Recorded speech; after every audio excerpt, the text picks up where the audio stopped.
안녕하세요. 돈두댄입니다. 오늘의 주제는 AI 시대에 접어들게 되면서 우리 직장인들은 어떻게 회사를 다녀야 되고 또 앞으로 어떻게 대응을 하고 살아야 되는지에 대해서 한번 썰을 풀어보도록 하겠습니다. 요즘 경기가 정말 어려운 것 같습니다. 장사가 잘 된다는 소리도 별로 들리지 않고요. 또 길거리를 지나가 봐도 음식점에 사람들이 별로 없어요. 또 대기업들은 어떻습니까? 지금 반도체나 특수한 몇몇 기업들을 빼고는 거의 다 곡소리가 나고 있는 것 같습니다. 그쵸? 그에 비해서 주식장도 한창 엄청 오르다가 지금 또 많이 빠졌죠? 많이 빠져서 물린 사람들도 굉장히 많고요. 게다가 물린 것만 있으면 다행인데 레버리지 투자해서 청산까지 당한 사람들도 굉장히 많다고 뉴스에 연일 나오고 있습니다. 굉장히 심각한 침체 상황인 것 같아요. 또 부동산은 어떻죠? 맨날 잡는다고 하지만 대출 규제로 인해서 살 수는 없게 만드는데 현금 부자들은 집을 쓸어 담고 있죠. 거기에 공급 정책은 제로로 수렴하면서 공급이 없습니다. 서울에 집이 없죠. 서울뿐만 아니라 서울, 경기 주요 지역들은 지금 공급이 제로입니다. 제로. 그런데 여기에 또 한술 더 떠서 실거주 1가구 1주택 정책을 강조하고 있죠. 그러다 보니까 집을 모두가 다 살 수 있는 건 아니지 않습니까? 다 살면 좋죠. 집을 다 개인이 집을 하나씩 소유하고 있고 다 자기 집에 들어 살면 좋은데 그렇지 못하는 사람이 국민의 절반입니다. 절반. 그렇죠? 그러면 이런 전세나 월세, 임대 매물은 분명히 다주택자가 놓아줘야 하는데 놓을 수가 없습니다. 왜냐면 다주택자를 못하게 만드는 정책을 계속 쏟아붓고 있으니까요. 그럼 전세 월세가 다 없어지게 되면 거기 살던 세입자들은 어디 갑니까? 그쵸? 그럼 몇 안 된 매물을 가지고 서로 들어가려고 가격을 계속 올리고 있습니다. 이 모든 것들이 참 살기 힘들어지게 만드는 것 같아요. 또 취업 상황은 어떻죠? 요즘 대기업에서 공채 뽑습니까? 안 뽑죠. 저 취직할 때만 해도 대기업 공채를 좀 뽑았거든요. 그때도 어렵다 했지만 지금은 아예 안 뽑는 제로에 이것도 수렴하는 것 같습니다. 공채가 없어요, 보니까. 거의 수시 채용이나 경력 채용이나 그렇게 하지. 또 더군다나 엎친 데 덮친 격으로 AI가 이제 등장을 했잖아요. 2022년부터 챗 GPT가 나오면서 본격적으로 나오면서 이제 그게 또 몇 년 사이에 굉장히 성장을 또 했습니다. 발전을 했죠. 이제는 상당한 업무의 영역을 대체를 하고 있습니다. 업무에 도움을 받는 수준이 아니에요. 굉장한 많은 일들을 하고 있습니다. 그쵸? 근데 이게 눈에 드러나지 않을 뿐이죠. AI 같은 경우는 어쨌든 소프트웨어잖아요. 눈에 보이지 않는 그 컴퓨터 프로그램 안에 있는 그런 가시적인 형태가 아니잖아요. 물리적인 형태가 아니잖아요. 그러니까 사람들은 아직 그것까지는 위협을 직접적으로 와닿지는 않는 것 같아요. 그쵸? 그런데 이게 또 발전을 하다 보면 추후에 시간이 지나서 물리적 형태로 나오게 되면 그게 바로 로봇입니다. 로봇. 이미 현대자동차에서는 아틀라스를 개발해서 이제 공장 투입을 고려를 하고 있다고 하죠.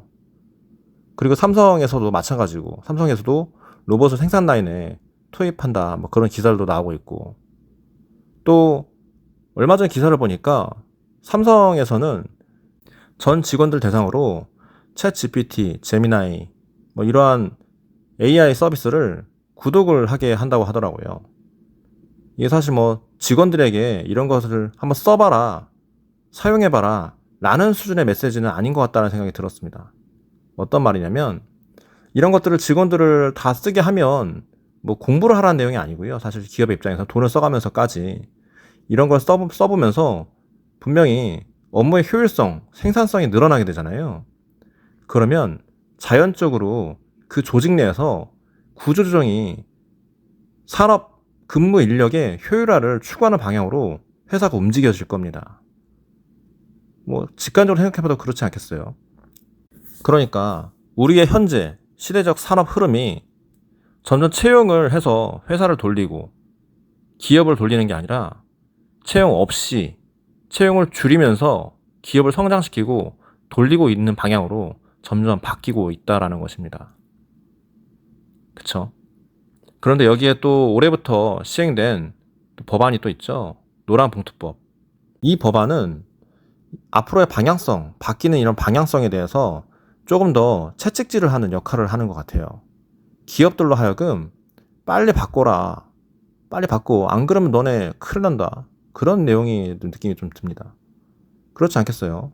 뭐 당장 삼성전자나 하이닉스 같은 경우는 노조 협상 타결을 통해서 뭐 단시간적으로는 성과급이라든가 또 주식 배당이라든가 굉장한 금전적 이득을 취했잖아요. 그런데 이게 계속 지속될 거라는 건 좀 다르게 생각을 해봐야 되는 거죠. 왜냐하면 기업체에서는 이제 노란봉투법을 통해서 사람들을 고용하는 것에 대해서 상당한 부담감을 느낄 거예요. 점차 사람을 줄이면 줄였지 더 이상 늘리지는 않을 겁니다. 왜냐하면 사람을 늘려서 인력을 채용해가지고 기업을 돌려봤자 노조의 힘만 키워주는 거고, 또 노조의 협상력이 더 커지게 되면 기업은 비용적 부담, 경영적 부담이 더 심화될 거기 때문에 분명 다른 돌파구를 찾고 다른 방향을 모색하게 될 거예요. 그에 대한 대안으로 마침 또 지금 나온 AI와 로봇이 대안이 될 거라는 겁니다. 생각을 해보자고요. 내가 마트를 운영하는 마트 사장입니다. 그런데 노란봉투법으로 인해서, 그리고 또 4대 보험료는 또 내년부터 또 많이 올라가죠. 그렇기 때문에 인력을 채용하는 것 자체가 부담이 되고, 또 그런 직원들이 많아져서 노조라는 게 만들어지게 되면 마트 사장은 내 마트지만 내 마음대로 운영을 또 할 수가 없습니다. 그렇죠? 그러면 마침 또 로보트가 나와가지고 물리적 로보트가 나온 거예요. 그래서 마트에 진열대를 정돈을 해주고, 또 창고에서 물건을 꺼내다 주고, 또 캐셔는 필요 없이 뭐 자동화 시스템으로, 지금도 많이 있잖아요. 무인 셀프 계산대. 그런 거를 조금 더 고도화시켜서 도입한 AI 시스템이 나왔습니다. 사람이 필요가 없습니다. 그러면 마트 사장 입장에서는 직원들을 채용할 이유가 없는 거예요. 그쵸? 그런데 직원을 채용하지 않고도 월 구독료, 그 로보트와 AI 시스템에 월 구독료만 내면 되는 거예요. 근데 월 구독료는 4대 보험이 나가는 게 아니지 않습니까? 4대 보험이 나가는 것도 아니고, 또 매년마다 임금 협상, 임금을 올려달라는 그런 협상을 할 필요도 없는 거고요. 그냥 깔끔하게 인건비로 또 4대 보험료로 나가는 돈이 아니라 월 기계와 AI 사용료로 구독료를 결제하면 그냥 비용 처리하면 끝나는 거예요. 훨씬 간단하지 않습니까? 머리 아플 일도 없고요. 그러니까 앞으로의 산업 방향이나 시장의 방향이 그런 쪽으로 가는 거는 기정사실인 거예요. 그러면 내가 직장인인데 나는 과연 언제까지 회사를 다닐 수 있을까? 나는 안전할 수 있을까? 라는 또 그런 궁금증이 좀 들 것 같아요. 그쵸? 그러면 누가 제일 먼저, 어떤 사람들이 제일 먼저 잘릴까? 라는 두려움? 그런 생각도 많이 들 거고요. 그런데 제 생각으로는 로봇이나 물리적 기계 같은 경우는 조금 더 시간이 필요할 것 같다는 생각이 좀 듭니다.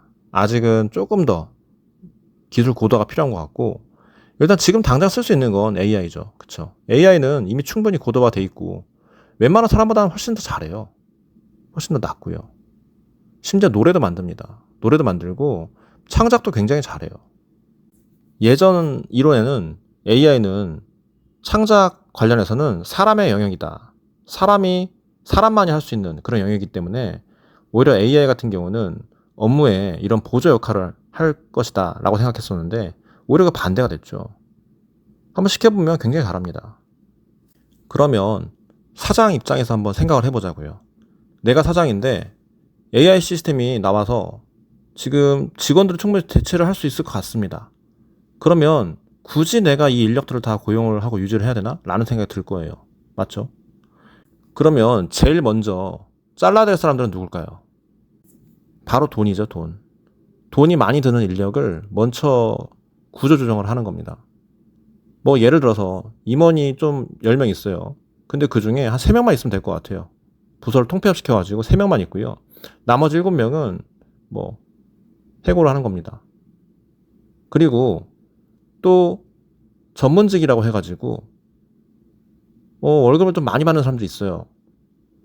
그런 사람들도 충분히 대체할 수 있잖아요. 그쵸? 뭐 총괄 책임자, 관리자 그런 사람들만 몇 명 놔두면 됩니다. 그중에 제일 똘똘한 사람으로요. 놔두고 나머지 사람들은 사실 구조조정을 해도 크게 문제가 없는 거예요. 그러니까 예전에는 이런 인식들이 좀 많았잖아요. 앞으로 이제 인공지능, 그때는 AI라는 단어가 없었죠. 인공지능이 이제 나오게 되면 사람들이 단순 업무에서 이제 해방이 되고 고차원적인 업무들을 이제 처리를 하고, 인공지능은 그 이제 좀 낮은 차원의 일들, 쉬운 일들, 업무 보조에 단순 반복되는 일들을 대체를 해줘서 좀 더 편해진다라는 이제 인식이 기존의 이론이고 인식이었잖아요. 근데 오히려 지금의 우리가 맞닥뜨린 현실은, 앞으로 미래 현실은 그 반대라는 것입니다. 반대. 왜냐면 이것도 돈의 논리가 작용을 하는 거예요. 비싼 인력이, 돈이 많이 들어가는 인력이 더 빨리 대체가 됩니다. 전문직들, 그리고 대기업의 고연봉자들, 그렇죠? 그런 사람들이 우선적으로 대체가 되고요. 오히려 인건비가 싼 인력들이 오히려 더 오래 갈 수 있다는 것입니다. 이게 사람들의 이상적인, 과거의 이상적인 생각과 다르게 현실이 지금 그렇게 그려지고 있어요. 그 이유는 간단합니다. 사장 입장에서, 사장의 주머니에서 돈이 나가야 되는데 돈을 주는 사람 입장에서 생각을 해보면 답이 간단한 거예요. 월급 많이 먹는 사람, 돈 많이 나가는 사람 먼저 해고를 하고 싶어 하는 겁니다. 어떻게 하면 자를 수 있을까? 그러다 보니까 이제 그쪽을 계속 고도화시키는 거죠. 오히려 저임금이나 인건비가 싼 인력들은 그냥 놔둬도 크게 지장이 없는 거예요. 그리고 추후에 이제 로봇가 생산 현장에 투입이 되게 되면 또 그쪽도 마찬가지겠죠. 그렇죠? 인건비가 비싼 고연봉의 강성 노조들도 마찬가지고 상당한 타격을 입을 건 불가피할 걸로 보입니다. 근데 이러한 것들을 우리가 부정한다고 해서 막을 수 있는 것도 아닙니다. 어쩌면 거대한 시대적 흐름이고 방향성이기 때문에 여기에 순응하고 여기에서 우리의 살 길을 찾아야 된다라는 거죠. 어디까지나 오늘 이야기는 저만의 인사이트였는데 오늘 내용들이 여러분들에게 유용한 자료가 되었으면 좋겠다는 생각이 듭니다. 그러면 다음에 또 좋은 내용으로 찾아뵙도록 하겠습니다.